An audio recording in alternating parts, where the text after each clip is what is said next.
Alors, Mercedes confirme que Hamilton va mieux après son malaise, la chaleur et sa course d'attaque comme cause.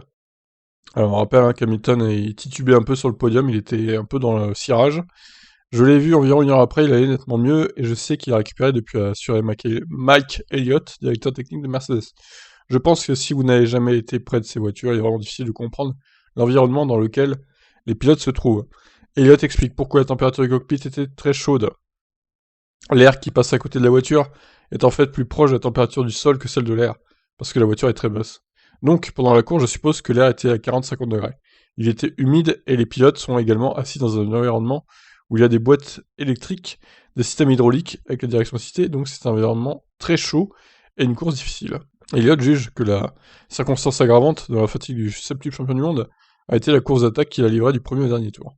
Lewis a énormément attaqué sur cette stratégie à 2 arrêts. Certains des dépassements qu'il a effectués étaient absolument brillants. Cela demande beaucoup d'énergie dans cet environnement très chaud.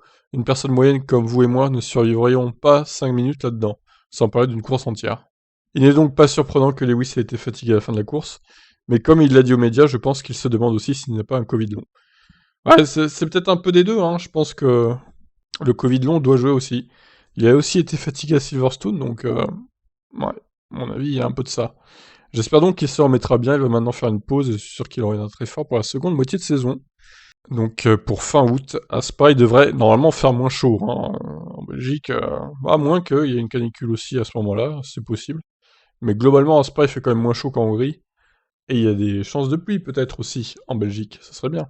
Bon, pour l'instant, inutile de regarder la météo, ça sert à rien, il reste 3 semaines, donc voilà. Donc tout va bien pour Hamilton qui s'est remis de sa course d'attaque, son sprint. Je vous laisse réagir, bye bye.